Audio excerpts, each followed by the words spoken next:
사무엘을 통해 반전이 시작되다. 요즘 TV를 켜면 월드컵 축구 경기에 대한 내용들이 실시간으로 방송이 나옵니다. 이번 주 우리나라가 멕시코와 경기를 했는데 여러분 결과가 어떻게 되었을까요? 이 사진의 표정에서 알 수가 있겠죠. 아쉽게 지고 말았어요. 한 번의 실수가 실점으로 되어주면서 1대0으로 졌어요. 근데 여러분 아직 실망하기 이릅니다. 이제 마지막 남아공과의 경기가 남았는데요, 비기기만 해도 우리가 32강에 올라갈 수 있습니다. 대한민국 파이팅입니다. 지난번 체코와의 첫 경기에서 1대0으로 지다가 2대1로 역전승을 했는데요, 그때 지고 있던 경기를 뒤집고 승리로 이끈 결정적 요인에 대해서 전문가들이 이런저런 얘기가 있는데, 그 중에 하나가 홍명보 감독의 용병술이 통했다, 이런 표현을 합니다. 적절한 타이밍에 이렇게 선수를 교체함으로 인해서 분위기를 바꿨고 결국은 이제 승리하게 되었다라는 그런 분석인데요, 그때 홍명보 감독이 대표팀의 주장이자 월드스타이죠, 손흥민 선수를 빼고 오현규라는 선수를 투입을 했습니다. 사실 오현규 선수는요, 4년 전 카타르 월드컵 경기에서 등번호도 없는 채 예비 선수로 이 벤치만을 지켰던 그런 선수였었습니다. 어떤 면에서 이번 월드컵 경기가 처음 뛰는 경기라 할 수가 있는데요, 이 베테랑인 이 손흥민 선수를 빼고 오현규 선수를 투입한다는 것은 사실 하나의 도박과도 같은 그런 것인데, 외신들도 굉장히 놀랬던 거죠. 근데 결과가 적중하게 됩니다. 오현규 선수가 투입된 지 얼마 되지 않아서 분위기가 바뀌고 역전골을 넣었고 결국 체코와의 첫 경기를 승리로 장식하게 됐던 것입니다. 여러분, 축구 경기에서는요, 이처럼 이 경기의 흐름을 이렇게 바꿀 수 있는 선수가 굉장히 중요하고 또한 필요합니다. 동시에 좋지 않은 흐름을 바꿀 그 타이밍을 정확하게 판단하고 여기에 맞는 선수를 과감하게 투입하는 감독의 결단과 용병술 또한 굉장히 중요하다라는 것입니다. 자, 그런데 이와 같은 일이 스포츠 경기에서만이 아니라 영적인 세계에서도 있다는 말입니다. 오늘 본문이 바로 이 같은 사실을 우리들에게 아주 잘 보여줍니다. 하나님께서 역사의 무대에 한 사람을 아주 정확한 타이밍에 교체 출전시킴으로 이전의 영적인 흐름을 완전히 반전시킵니다. 과연 하나님께서 어떤 선수를 교체 투입을 하고 그로 인해서 어떠한 반전의 역사가 일어나는지, 이제 다 같이 본문으로 돌아가 우리 향한 하나님의 살아계신 음성 듣게 되기를 축원합니다. 첫 번째 따라합시다. 말씀에 대한 권위가 달라졌습니다. 말씀에 대한 권위가 달라졌습니다.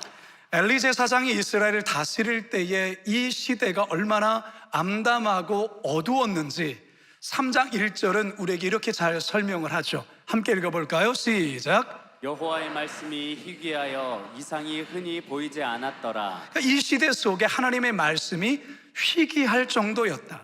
시대를 향한 하나님의 계시 또한 나타나지 않았다라는 것입니다. 근데 이 시대가 이렇게 된 이유에 대해서는 사실 엘리 제사장의 책임이 굉장히 큽니다. 우리가 이미 앞에서도 여러 번 살펴보았지만 엘리는 하나님 말씀 앞에서 참으로 무기력한 자였어요. 그는 아들들의 죄를 알면서도 바로잡지 못했고 하나님의 여러 번의 경고를 듣고도 돌이키지 않았습니다. 이처럼 그 시대를 이끌어가는 지도자가 하나님의 말씀을 듣지도 순종하지도 않았기 때문에 말씀으로 인한 그 시대의 어떤 역사도 어떤 변화도 나타나지 않았던 것이죠. 자, 그런데 이처럼 답답한 이스라엘의 영적인 흐름을 바꿔놓은 한 사람이 등장합니다. 그가 누구입니까? 사무엘입니다. 사무엘. 오늘 본문은 그를 통해 첫 번째 반전에 대해서 이렇게 소개를 합니다. 19절을 읽습니다. 시작. 사무엘이 자라매 여호와께서 그와 함께 계셔서 그의 말이 하나도 땅에 떨어지지 않게 하시니 하나님의 말씀이 희귀했던 이 시대에 이 사무엘로 인하여서 말씀의 권위가 다시 살아나게 된 것입니다. 하나님의 말씀이 백성들의 심령 속에 살아 움직이기 시작했고 메말랐던 심정에 말씀의 역사가 나타나게 됐다는 것입니다.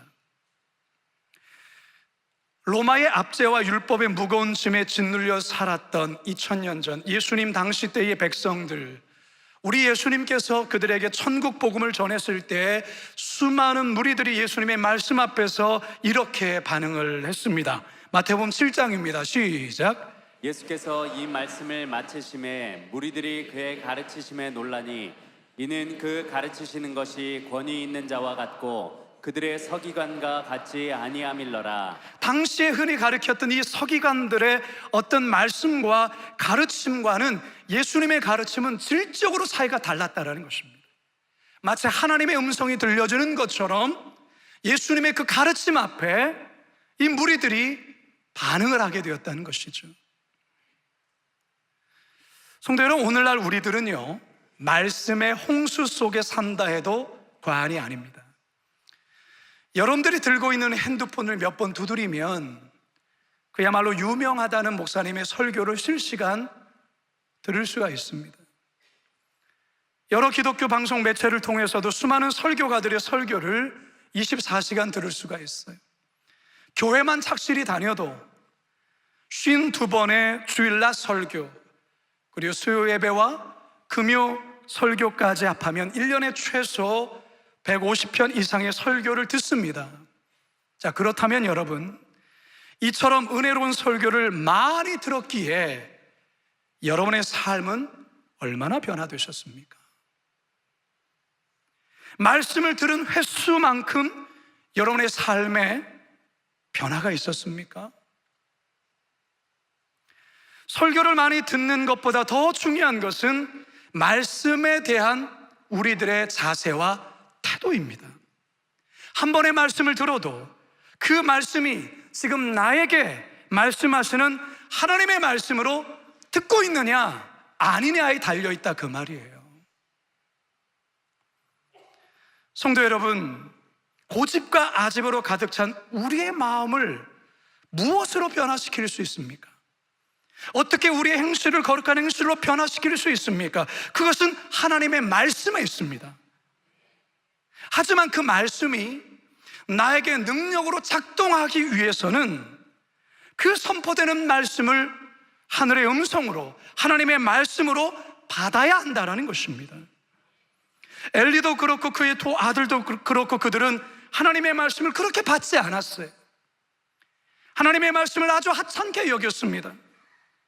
결국 이들의 태도가 그 시대를 살아가는 백성들의 태도가 되었고, 결국은 하나님의 말씀의 희귀한 시대, 말씀의 권위가 떨어진 시대로 바뀌어버리게 된 것입니다. 그래서 저를 비롯해 교회 리더십들이 말씀에 대한 자세와 태도가 그래서 중요한 것입니다. 우리 리더십들이 먼저 하나님의 말씀 앞에 두렵고 떨림으로 쓸 때에 우리 성도들 또한도 그 말씀을 귀하게 여기고 그 말씀을 두렵고 떨림으로 받게 되는 거예요. 가정에서의 제사장이라 할 수 있는 우리 아버지들이, 어머니들이 하나님의 말씀을 두렵고 떨림으로 받을 때에 우리의 자녀들 또한도 하나님의 말씀을 귀하게 대하는 것입니다. 사랑하는 성도 여러분, 우리가 말씀 앞에 두렵고 떨림으로 서셔야 돼요. 우리가 자주 부르는 이 찬양의 가사처럼 말이죠, 하나님 말씀에 두려워 떠는 자, 그 말씀에 생명을 거는 자, 하나님 말씀에 두려워 떠는 자, 그 말씀에 생명을 거는 자, 한 사람 찾으시는, 하나님의 말씀에 두려워 떠는 자, 그 말씀에 생명을 거는 자, 그게 바로 사무엘이었어요. 사무엘. 그가 처음 하나님의 음성이 들렸을 때 그는 두렵고 떨림으로 하나님의 말씀 앞에 섭니다. 3장 10절 하반절 함께 읽어봅니다. 시작. 사무엘이 이르되 말씀하옵소서 주의 종이 듣겠나이다 하니.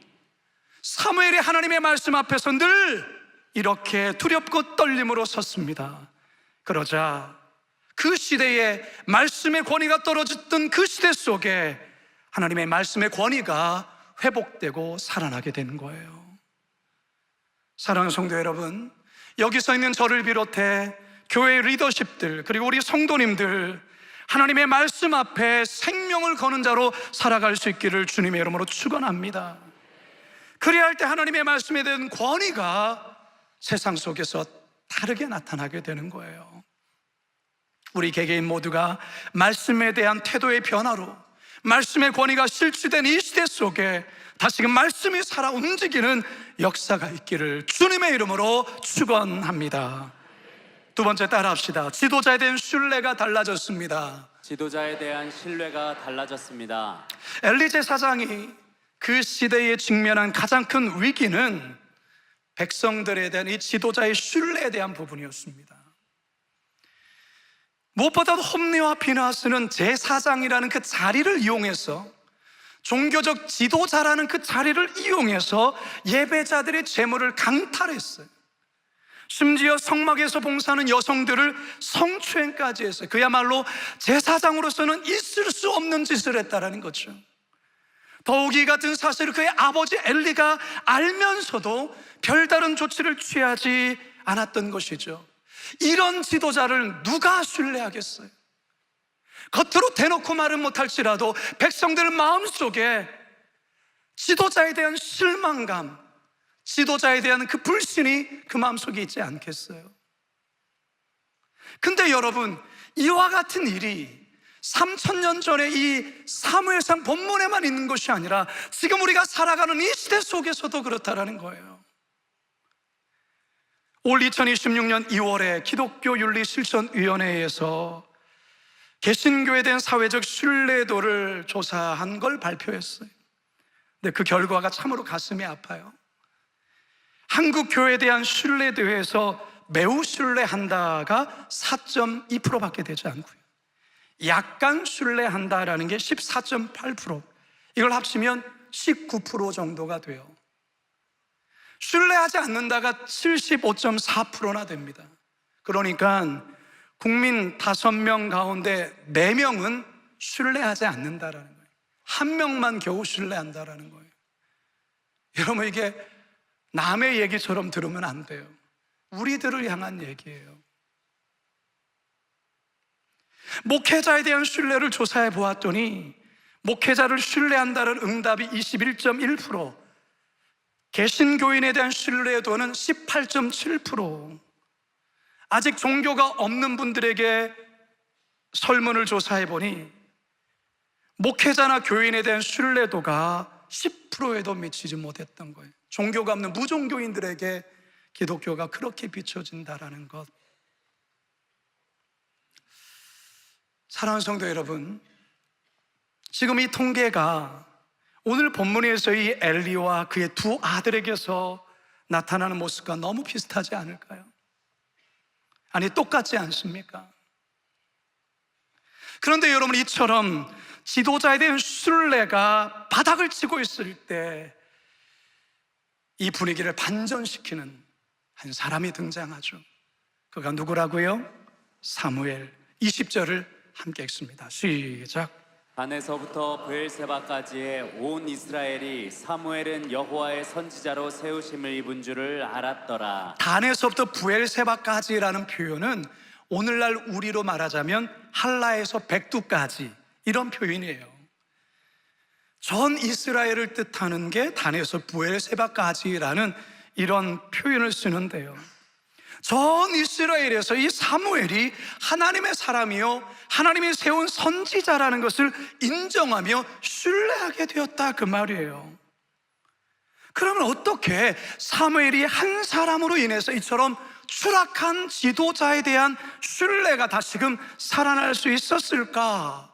저는 그 이유를 19절 상반절을 통해서 발견하게 됩니다. 19절 상반절을 읽어볼까요? 시작. 사무엘이 자라매 여호와께서 그와 함께 계셔서 여호와께서 그와 함께 계셔서 모든 백성들이 사무엘을 볼 때 그의 말과 행동 속에 하나님이 함께 하신다는 것을 백성들이 보게 되었다는 겁니다.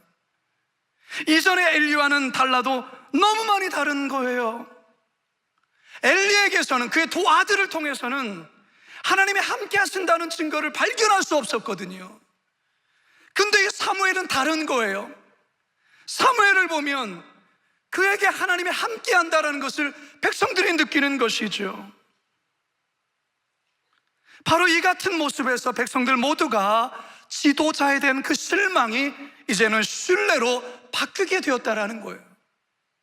저는 오늘날 한국 교회가, 또 여기 서 있는 목회자가, 우리 성도들이 이 추락되어진 이 신뢰도를 회복하는 그 방법에 있어서 저는 이 19절 상반절의 말씀을 우리가 가슴에 깊이 새겨야 된다고 생각합니다. 그것은 무엇입니까? 하나님이 함께 하신다는 것을 세상 사람들이 보게 되어지면 그들은 그리스도를 향한 시선이 달라지게 된다는 거죠. 하나님이 함께하는 삶이 뭡니까?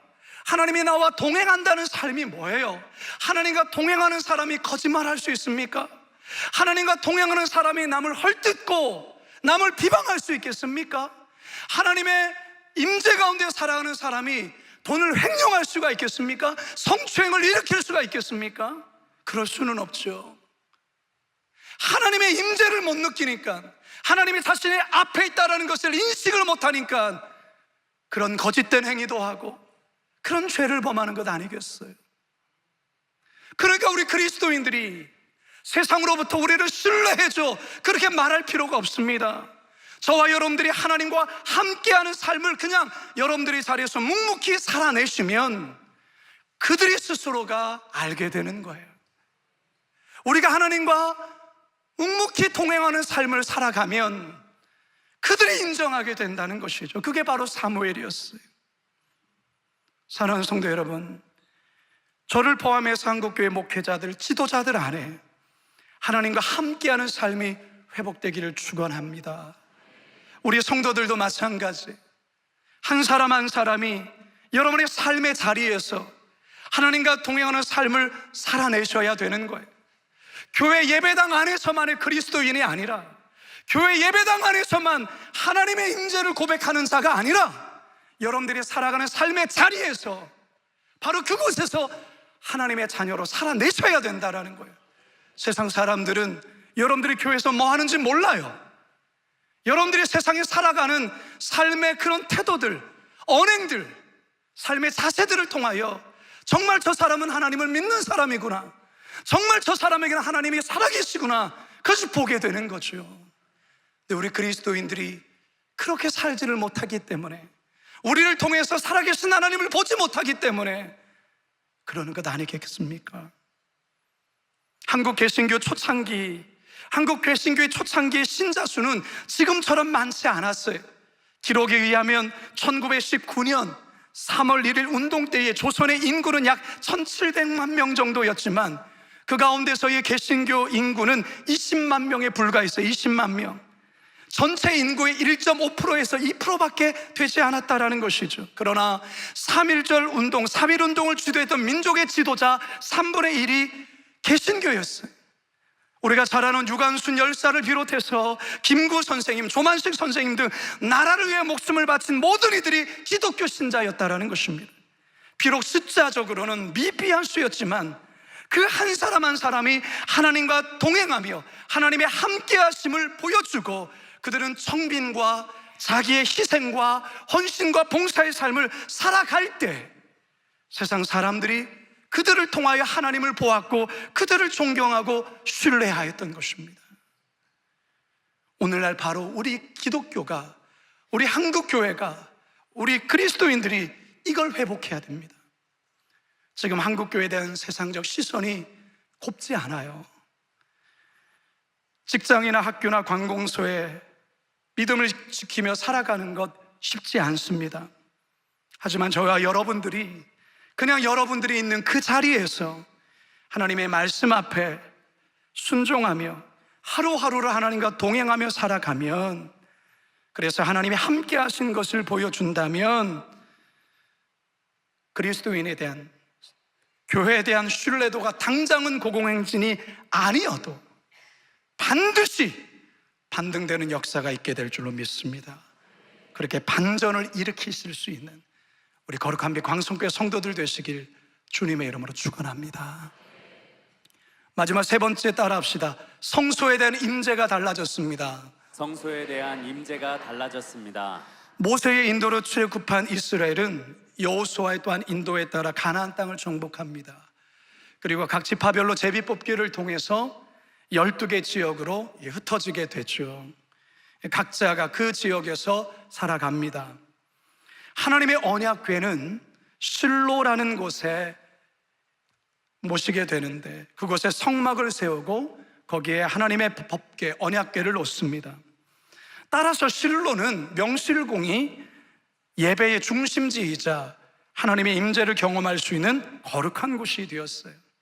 백성들이 죄를 범하여 하나님 앞에 자신의 죄를 고백하고 또한 희생 제물을 들고 이 실로 성소에 와서 예배드리면 죄사함을 얻게 되었죠.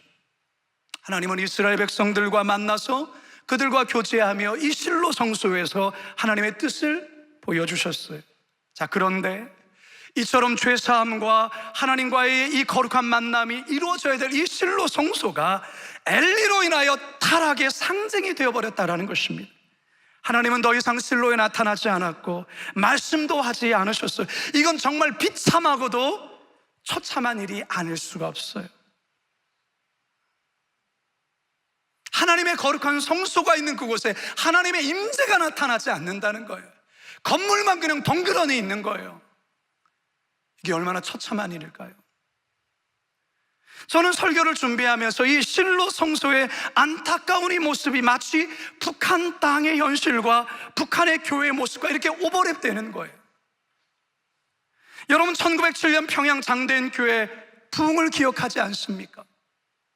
이 부흥은 세계 교회사에서도 주목하며 회자될 정도의 대단하고 놀라운 부흥이었어요. 1907년 1월에 시작된 이 부흥은 평양을 넘어서 전국 각지로 급속도로 확대되었어요. 교회마다 부흥회가 일어나고 하나님을 믿지 않는 자들이 하나님께로 돌아오고, 근데 이 부흥의 역사는 교회 예배당 안에서만 이루어진 것이 아니라 교회 밖을 넘어서 세상으로 나아가기 시작합니다. 술집이 문을 닫고 감옥이 텅텅 비게 되어지고 홍등가가 문을 닫게 되어지고 남의 돈을 떼어갔던 사람들이 자발적으로 돈을 갚으며 용서를 구하는 그런 일들이 일어나게 된 거죠. 그래서 어느 선교사님은 그 기록에 평양은 마치 동방의 예루살렘 같다라고 그렇게 표현을 했어요. 동방의 예루살렘. 전국 각지의 교회가 세워지면서 한국 전쟁이 발발하기 전까지 북한 땅에는 3,700여 개의 교회가 세워졌어요. 하나님의 임재로 가득 찼던 저 북한 땅, 성도들의 뜨거운 열정 속에 예배했던 저 북한 교회, 그런데 지금은 어떨까요? 평양 장대인 교회가 세워졌던 그 자리는 무너지고 이렇게 김일성과 김정일 동상이 저렇게 서 있어요. 수많은 북한 주민들이 저 동상 앞에 고개를 조아리며 절을 하고 있어요. 그 많았던 교회가 어떻게 되었습니까? 김일성은 1958년도에 북한에는 더 이상 교회는 존재하지 않는다라고 선포했어요. 기독교 신자가 발각되면 지금 어떻습니까? 정치범 수용소로 끌려고 온갖 고초를 당합니다. 심지어 성경을 소지한 것만으로도 수용소로 끌려가서 고문을 받아요. 심지어 총살까지 당하는 이런 땅으로 바뀌어 버렸어요. 여러분, 하나님의 임재가 보입니까?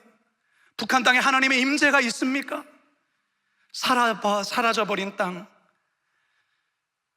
마치 실로 성소와 같은 하나님의 임재하지도 하나님의 말씀이 들리지도 않는 그런 땅처럼 느껴지지 않습니까? 그렇다면 여러분, 정말 저 북한 땅에 하나님의 임재가 완전히 사라졌을까요? 아니에요. 여러분, 실로 성소에 하나님의 임재가 완전히 사라진 것이 아닙니다. 마치 그렇게 보이지만 하나님은 사무엘을 통해서 다시금 실로 성소에 다시금 임재하기 시작하셨다라는 것입니다.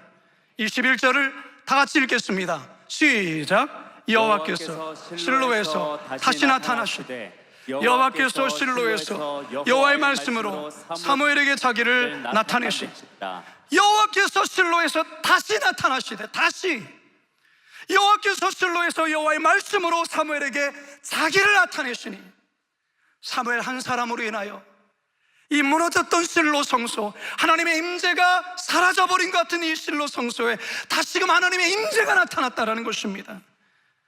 여러분이 한 사람이 중요한 거예요. 저는 북한 땅에도 이 실로 성소와 같이 없어져 버린 것 같은 하나님의 임재가 다시금 회복되리라 믿습니다. 어떻게 가능합니까? 저와 여러분들이 사무엘과 같이 하나님의 얼굴을 구하며 하나님의 임재를 구할 때, 그리고 저 북한 땅을 위해 포기하지 아니하고 기도할 때, 하나님 반드시 무너져 있는 그 북한 교회 터 위에, 무너져 버린 북한 땅 위에 하나님의 임재를 다시 회복시켜 주실 줄로 믿습니다. 역대하 7장 21절 시작. 내 이름으로 일컫는 내 백성이 그들의 악한 길에서 떠나 스스로 낮추고 기도하여 내 얼굴을 찾으면 내가 하늘에서 듣고 그들의 죄를 사하고 그들의 땅을 고칠지라. 그들의 땅을 고칠지라. 그들의 땅을 고칠지라. 그들의 땅을 고칠지라. 우리 주변에는 마치 하나님의 임재가 사라져버리는 이 실로 성소 같은 곳들이 많아요. 때로는 여러분의 가정이 그럴 수 있어요. 때로는 여러분 자녀들이 하나님의 임재가 사라져버린 실로 성소처럼 느껴질 수도 있어요. 우리 자녀들이 다니는 학교의 상황이 하나님의 임재가 사라져버린 실로 성소처럼 느낄 수 있어요. 여러분의 직장이 그렇게 느껴질 수 있어요. 사랑하는 성도 여러분, 우리 하나님 오늘도 임재하시는 살아계신 하나님이세요. 어떻게 가능할까요? 그래서 저와 여러분이 중요한 거예요. 믿음의 성도들이 중요한 거예요. 이 시대의 사무엘이 되어야 하는 거예요. 이 시대의 사무엘. 그곳에서 하나님의 얼굴을 구하며 기도하는 거예요. 그러면 다시 여러분을 통해서 그곳에 하나님의 임재가 다시 나타나게 됩니다. 이제 저는 말씀을 마치려 합니다. 성도 여러분, 하나님은 오늘날에도 경기의 흐름을 바꿀 하나님 나라의 선수를 찾고 계세요. 우리 하나님 명장 중에 명장이시기에 정확한 타이밍에 우리를 교체 선수로 투입하실 거예요. 그리고 그 작전은 반드시 성공하게 될 것입니다. 영적인 흐름은 바뀌고 역사의 반전이 시작될 것입니다. 그런데 여기서 중요한 것, 바로 그때를 위해 저와 여러분들이 준비가 되어 있어야 된다. 언제든지 투입하기만 하면 영적 흐름을 바꿀 선수로 우리가 준비되어야 있어야 한다는 것입니다. 그러려면 오늘의 말씀을 기억하세요. 날마다 선포되는 말씀을 매주일 반복되는 그저 설교의 하나로 듣지 마세요. 하나님의 음성으로 받으시기 바랍니다. 그리고 하나님과 동행하시는, 여러분을 통해서 하나님이 드러나시는 그런 역사가 있기를 원합니다. 하나님의 임재가 떠나버린 그곳, 그러나 우리가 하나님 앞에 구하고 기도할 때 다시 임재하시는 그 하나님을 믿음 눈으로 바라보며 우리가 그곳에서 기도하면 하나님 반드시 저와 여러분을 통하여 반전의 역사를 이루어 주실 것입니다. 그러한 하나님 나라의 반전을 일으키시는 이 시대의 사무엘이 다 되시길 주님의 이름으로 축원합니다. 축원합니다. 축원합니다. 우리 말씀을 기억하며 이 찬양으로 주님 앞에 고백하며 나갑시다. 나의 백성이 다 겸비하여 내게 기도하라.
아버지, 내가 엘리입니다.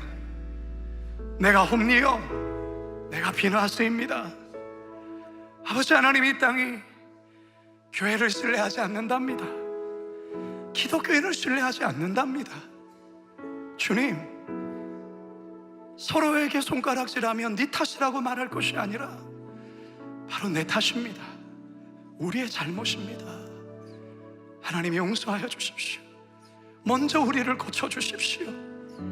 실로 성소처럼 하나님의 임재가 사라진 것처럼 겉은 멀쩡하지만 속은 주님과의 교제가 끊어져 버린 그런 우리의 신앙에 다시금 생기를 불어넣어 주시고, 하나님의 말씀이 선포되게 하시고, 하나님의 말씀이 꿈틀대는 은혜를 회복시켜 주시옵소서. 그런 마음으로 우리가 내가 있는 그 자리에서 묵묵히 하나님의 말씀에 순종하며 주님과 동행하며 살다 보면 하나님 아버지, 세상이 우리를 바라보는 시선, 교회를 향한 시선이 달라질 줄로 믿습니다. 그리고 하나님의 임재가 떠나버린 하나님이 이 땅의 그 곳곳에 우리가 하나님 앞에 사무엘이 되어 하나님 엎드려 기도할 때 하나님께서 고쳐주시고 살려주실 줄로 믿습니다. 저 북한 땅을 살려주시고 우리 가정, 특히 자녀들 가운데 실로 성소와 같이 임재가 떠나버린 삶을 사랑하는 그 자녀들의 삶에 주여 임재하여 주시고, 이 학교의 연실 가운데 하나님 직장 일터 위에 우리 하나님 다시 나타내 주시고 임재하여 주시옵소서. 그래서 반전을 일으키는 하나님, 그런 이 시대에 사무엘 되게 하여 주옵소서. 감사드리오며 예수님의 이름으로 기도드리옵나이다.